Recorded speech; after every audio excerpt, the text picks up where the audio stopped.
looks like they're coming after me, but a bit of luck, they won't crawl on me. I might need a lot of luck. If they don't, I'll probably get the odd one coming up a bit higher. But what they do is they bite and they spray chemicals where they bite. They don't actually sting like a lot of ants do. These ants lack a sting. But as you can see, my presence has caused a huge reaction. I assume they pick up vibrations in the ground, and what also happens is that they transfer information to each other chemically. They use chemical signaling to transfer information, so it doesn't take too long for one or two ants to very quickly have that message spread throughout all the ants that are nearby. But I'm not moving, and they don't recognise my boots as being anything organic, I guess, so they're not too bothered. Anyway, this is a meat ant called Iridomyrmex viridianus. It's probably not all that commonly recognised or seen. There's another species called Iridomyrmex purpureus, and it's the really common one. You probably recognise it. It's a reddish purple colour, and it does exactly the same thing as this. I've seen it in the Adelaide Hills, it's in the Riverland here, it's also in the Mallee areas as well. That's purpureus, but it doesn't normally occur in the same place where you'll find viridianus. They're just too much alike. The ants basically operate in the same way. They clear out an area like this. There are multiple holes in this area. There's a hole there, there's one there, there's one there, another one here.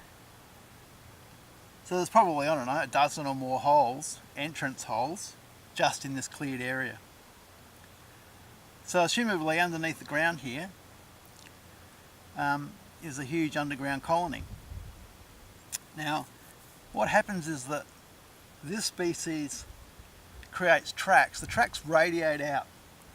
There's a track there, there's a track there, there's a track there, and there's probably one or two behind me. So probably 4, 5, 6 tracks. And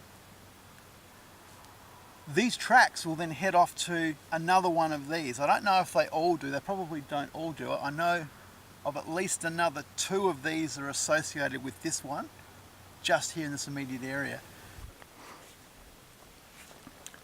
So as you can see here, this is one of their paths. They actually remove all the organic debris from the path. It just makes it easier for them to transport backwards and forwards, I guess. And it's usually a fairly tight path. It might only be about 200 to 300 millimeters wide, 200 probably, or even less than that. And then when you get out, and so the ants concentrate along those paths. But when you get out into the more open areas, the tracks become more obscure, and the ants themselves are spread out. They're still following a sort of a track, but it's far more spread. It's not as concentrated. But this path, this is an ant path. And this ant path is coming directly from that nest that I just filmed. There's just no ants on it. They're not utilising this particular part of the habitat for some reason. But quite clearly they have done, and they do so. One of the interesting things about these is their colour. All the meat ants have a kind of an iridescent metallic colour to them. In sunlight, these guys appear to be more or less blackish. You can maybe see a bit of purpley red tinge in there. I was here last night and I photographed them with a flash, and they looked absolutely purple, like a really intense metallic purple.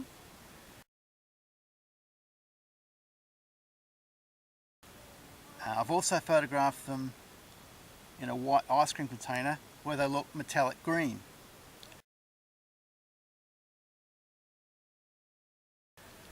So the colour seems to vary depending on the light, where the light's coming from.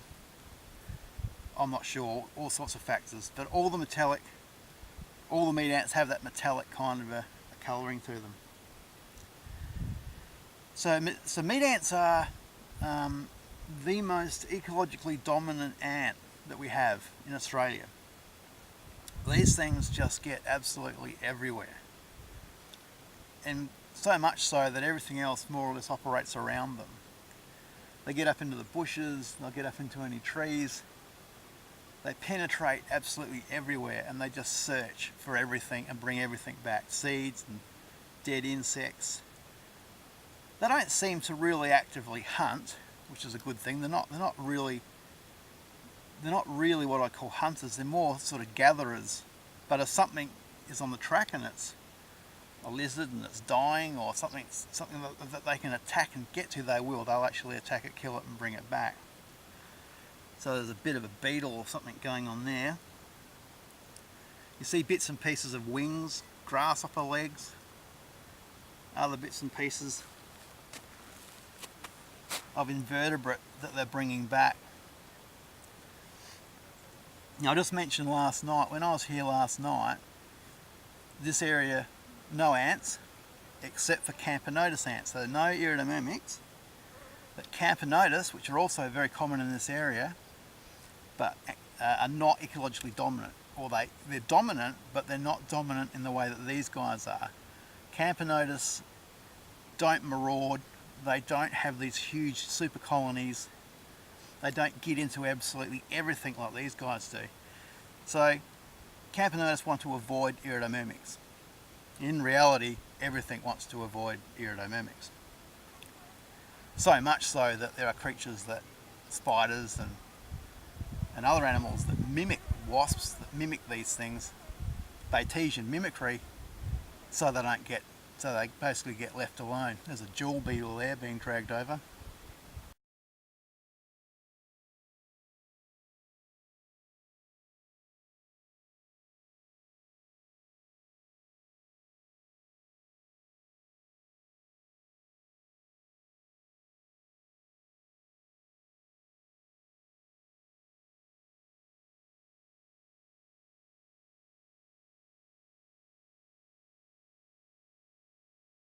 So the Camponotus last night was quite interesting because I came here and I just had a bit of a walk near it on top, and some of the ants, some of the Iridomyrmex started to come out of their holes, but they wouldn't come out very far, only 50, 100 millimeters. They'd swarm around, and then I got a little bit closer with my camera, and they just sort of became really scared. And they all panicked, tried to get back down into their burrows, so they're all scrambling and they're actually jamming in the burrow entrances because they were that frightened. So it seems as though at night time they just don't have the confidence that they have during the day. And Camponotus know that, so Camponotus, they come here and walk on top of their nest, and they use their paths, which I thought was quite interesting. And the species of Camponotus was probably Camponotus terebrans.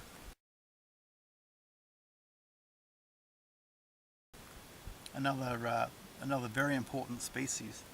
Camponotus terebrans is often the first ant to invade a damaged area. In fact, Camponotus terebrans will carry seeds in and actually help that damaged area re-establish. A very, very important species ecologically. It's just amazing how many of these ants there are. It's just incredible. But if you'd seen a purpureus nest, and a lot of people have, it's like this, but it's 2 or 3 times bigger than this. Purpureus is an incredible, and they're more aggressive. There are more of them. These guys they work the same way, but I've never seen them form the same kind of high densities that Purpureus does.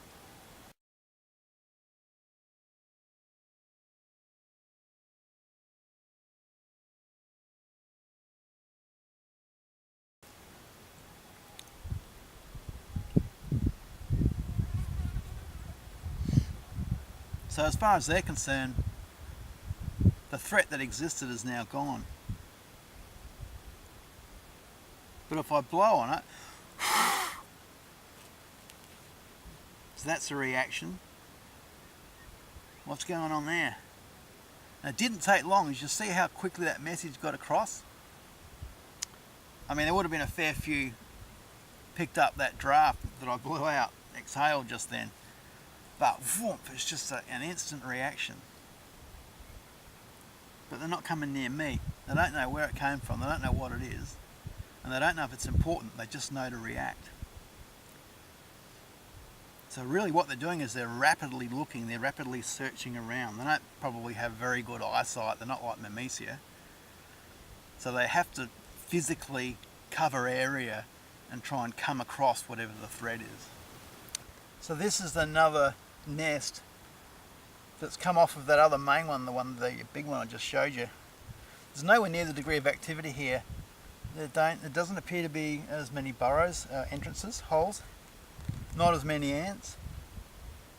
So it might be that they have one, possibly the initial nesting site, I really don't know, and then these other satellite ones might arise later. One thing I didn't mention in that previous clip was that each of these colonies has a territory, a foraging territory.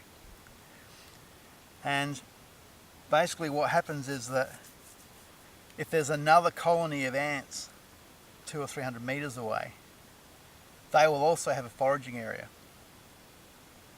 And where those two foraging areas meet, that sort of interface, the oldest aged ants, the oldest caste, because they have age-related castes, they're all morphologically the same, but the oldest castes go to that perimeter, to that borderline between the two foraging areas, and they kickbox. They actually box each other, they turn around, they kick each other. It's a kind of a ritualistic fighting. They don't appear to kill each other, although I think that probably does happen occasionally, but that's not the norm. Normally it's just, this is my side, don't come in. And so by doing that, they maintain their foraging area. If they didn't have those workers at that boundary, that would mean the other colony could come in to this foraging area and take over this foraging area. And they don't want that.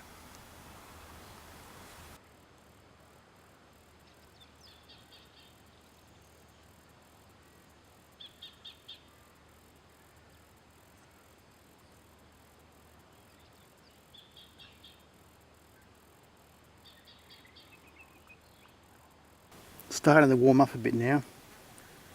I think it's getting towards 11 o'clock.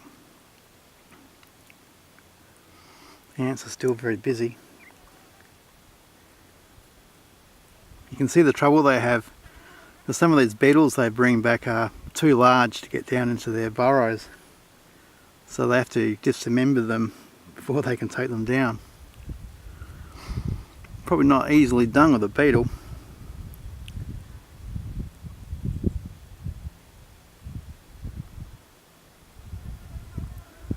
They seem to be very good at it. I've got a large number attacking one of my tripod legs. Biting and spraying. Quite interesting. They just seem to be interested in the foot of it, which is like a rubberish compound. They're all over the rubbery part. They're just ignoring the rest. Must have something to do with its scent or its feel. It makes them think, yeah, they're really swarming onto it. That's quite odd. And aggressively, I can see them biting it and then bringing their gaster around and spraying. I know one thing for sure, I'm going to have a lot of ants running up my tripod leg when I pick this tripod up. They're absolutely all over the foot of the tripod. There's something about the rubbery compound, whatever it's made out of, is definitely attracting them. I'm struggling to get those beetles down the hole. How are we going to get this down here, guys? We're going to have to pull it apart. Not so lucky for the rabbit. It's just about midday. I'm shading this rabbit's leg to try and get a better shot. Try and stop some of that harsh light from getting into the camera. It might be a bit clearer. I would think that probably fairly soon they'll start to slow down, the ground temperature will get too hot for them, and most of them will remain underground, or maybe a little bit of activity in the shaded areas. There's a bit of a breeze, a bit of convection. But in summer, during the middle of the day, definitely no activity. It's far too hot, then the ground will be hitting 60 degrees Celsius. So then when it cools down later on in the afternoon, they spend the last 4 or 5, 6 hours of the daylight foraging, continue to forage.